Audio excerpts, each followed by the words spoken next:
All right, I mentioned in a previous lecture that the destruction of the Plains Indians was a major cost of westward expansion. I'm going to talk about that in two brief lectures, these next two lectures.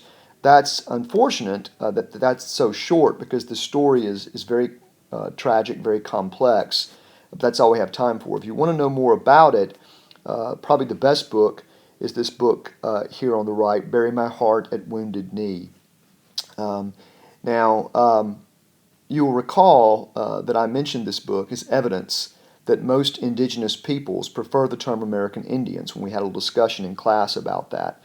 The subtitle that you'll see there at the bottom of the cover is an Indian History of the American West. And that's why I use the term Indians and American Indians. I know my South Asian students dislike my use of this term, and I know that most Americans are easily confused, but you will just have to trust me that I know the difference, for example, between a Sioux and a Tamil. All right, there are three major subregions of Indians in the Gilded Age in the West. On the northern plains, we have the Dakota, which is the present-day Dakotas, Montana, southward to Nebraska. It was dominated by large tribes such as the Dakota, who spoke Siouan languages, the Dakota Sioux, the Lakota Sioux, and so on. Also the Flatheads, the Blackfeet, the Northern Cheyennes, the Arapahoes, and the Crows. Some of these were allies and others were bitter enemies. In the middle, we have the Central Region, present-day Oklahoma. And here we have the so-called 5 civilized tribes. That's a patronizing title. It's implying they're civilized because they've been forced to live like white people. These are the Indians that were removed from the southeast in the 1830s by Andrew Jackson, the Cherokee, Chickasaw, Choctaw, Creek, and Seminole Indians that we're a little more familiar with here in Alabama. The southern region, present-day western Kansas, Nebraska, Colorado, New Mexico, Texas, it had the Pawnee in Nebraska, and that reflected life before the introduction of horses. They spent at least half the year in villages. Elsewhere in this area, tribes such as the Comanches, the Kiowas, the Southern Arapahoes, and the Kiowa Apaches were more migratory. There was considerable diversity among these peoples, even among subdivisions of the same tribes. Some were settled, some nomadic, some semi-nomadic. For all of them, however, life revolved around extended family ties. Children were raised generally without physical punishment. Families and clans joined forces to hunt or farm and reached decisions largely by consensus. Now, on the semi-arid high plains, life revolved around bison. Bison wintered in small groups in river valleys to seek protection from the cold and storms. In the summer, they would move back to the high plains to eat the grasses there and to mate. Indians generally followed this migration, river valleys in the winter, high plains in the summer. Hunting the bison provided Indians with food, with clothing, teepee covers, and increasingly a commodity, buffalo robes. A buffalo robe is the dressed skin of a buffalo, and it was used as a lap robe, a cape, or a blanket. So Indians got everything they needed, food, shelter, clothing from buffaloes, but also increasingly they would create these buffalo robes and sell them. So even before settlers started to displace them, Indians had begun to increase their take of bison for this reason. Beginning in the 1850s, pioneers began to erode the bison's habitat, settling, for example, in those river valleys where the bison liked to winter, and depleting the grasslands where the bison liked to summer. They also began to hunt the bison aggressively to meet Eastern demand for carriage robes and for industrial belting. The leather made from the bison's skin was very useful for industrial purposes. Now, William E. Cody, Buffalo Bill Cody, was a scout, an Indian fighter, and a Wild West impresario, but he got his name, obviously, from being a famous buffalo hunter. He personally killed 4,300 bison in the winter of 1867-1868 to feed workers, Union Pacific workers building the Transcontinental Railroad. The Army encouraged buffalo slaughter to undermine Indian resistance. The railroads liked the buffalo slaughter because herds crossing the railroad could delay trains for hours. So between 1872 and 1875, 3 years, hunters killed 9 million buffalo, taking only the skin, and unlike the Indians, leaving the carcasses to rot. By the 1880s, only a few thousand remained, and the Indian way of life, dependent on bison, was completely ruined. As early as the 1850s, this impending environmental crisis could be foreseen. Previously, the government had treated the entire West as a sort of great Indian containment area. Let's just put the Indians out there. In the early part of the century, in fact, not much was known about the American West, and it was simply referred to as the Great American Desert, which that vast area you see on the map here, that's inaccurate. That's not a desert. But that's how people thought of it, so they thought, well, just use it as an Indian containment area. But with settlers and miners streaming in, this whole policy needed to be rethought. And the government decided to contain Indians in much smaller, specifically bounded tribal reservations, by force if necessary, where they would be forced to give up their nomadic lifestyle and embrace farming. The Army established outposts along established trails and stationed troops there for the purpose of enforcing this policy.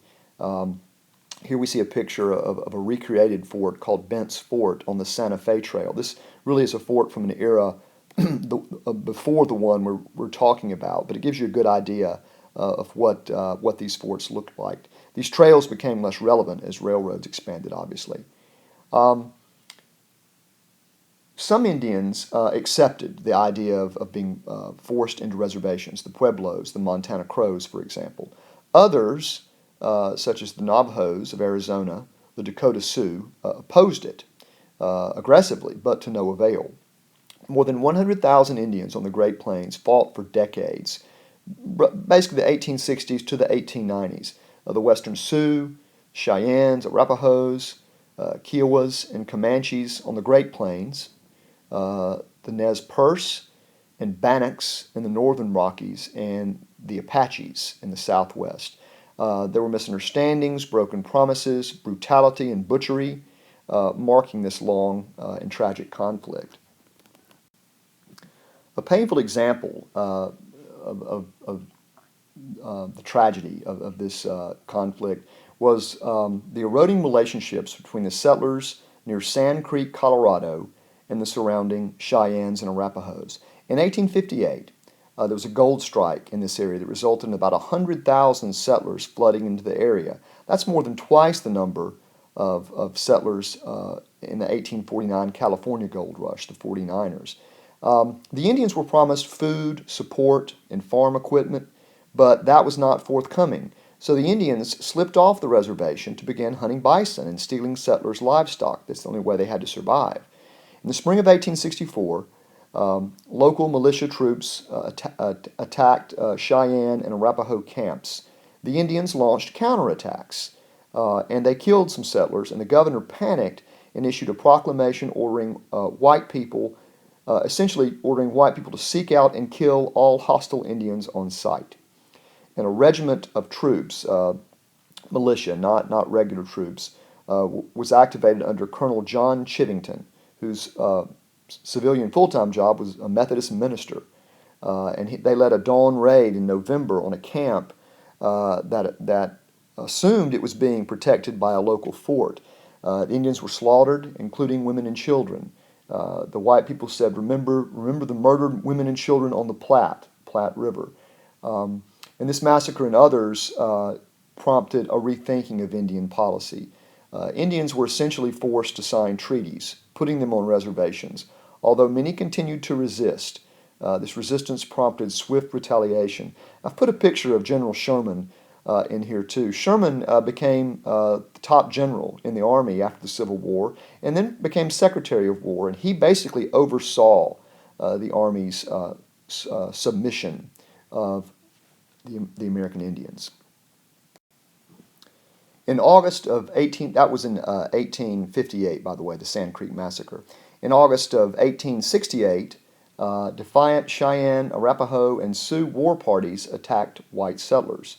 And in autumn of that year, Lieutenant Colonel George Armstrong Custer attacked a sleeping Cheyenne village, killing 100 warriors, more than 800 horses, and taking 53 women and children prisoner. This is known as the Battle of Washita River, although it's essentially a massacre. This sort of conflict continued. In 1874, the so-called Red River War ended the remaining resistance on the southern plains. The Apaches fought on in the Southwest until the surrender of their great leader, Geronimo. He surrendered in 1886. The most passionate and bloody battles, however, were those waged by the Sioux in the Dakotas, Montana, and Wyoming. In 1873, by skillfully playing off local officials against federal officials, Chief Red Cloud's Oglala and Chief Spotted Tail's Brule band managed to get permission to stay on their traditional lands, to extend beyond the reservation. In fact, Spotted Tail, here on the left, was famous for his political skills at manipulating white people. But in the process of protecting their hunting grounds from encroaching settlement, they intimidated and harassed a lot of white people. Now, the Sioux had a powerful leader in the Lakota chief and holy man Sitting Bull.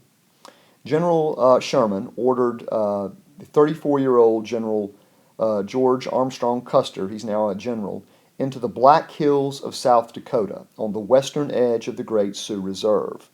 You can see here the Black Hills on the left of this map, sort of bordering this giant reserve. The greatest extension of land, the farthest time back, the Sioux had a pretty large amount of land over which they could roam, thanks to the negotiating powers of Red Cloud and Spotted Tail. By the way, Custer, you could talk all day about him. In the Civil War, he was very much a dandy. In the Civil War, he wore black velvet with gold braid trim into battle, but he'd since switched to fringed buckskin with a crimson scarf. He's an interesting character. He was supposed to scout for a new fort and keep an eye on the Indians, but he was really there to confirm rumors of gold in the Black Hills. The Northern Pacific Railroad spurred him on because they wanted to attract settlers to the area, settlers for their business. He sent back reports of lush farmland and casually mentioned how easy it was to pan for gold. The gold stampede that followed gave the Army new justification to aggressively contain Indians. The Army began a deliberate campaign to force concessions from the Sioux. An offer was made to buy the Black Hills from the Sioux, but the Sioux refused the offer because it was too low. Indians didn't believe in holding property, in individual ownership anyway, but they weren't stupid. They knew that the offer being made for this was too low given the value of the land and the gold in it. So to remove all roadblocks from the miners, President Grant announced that all Sioux off the reservation on January 31st, 1876 would be hunted down and taken by force. He drew a line in the sand, and it was January 31st, 1876. Now, in June of 1876, Custer marched into the Little Bighorn area. It's a river. Little Bighorn area of Montana, an area of Indian resistance. He had 600 cavalry troops. This is a long and complicated story. You see this complicated battle map. The bottom line is he made some unwise and rash decisions. He was outnumbered and was completely wiped out, his force of 600 men. One horse was all that was found alive. Americans were shocked by this unexpected Indian victory. It quickly became known as Custer's Last Stand. You recall in the novel, 1876, that it was big news in the summer of that year.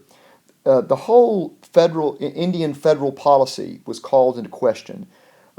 Sitting Bull ultimately surrendered in 1881 for lack of food and determined federal harassment. He surrendered, and his resistance ended in 1881.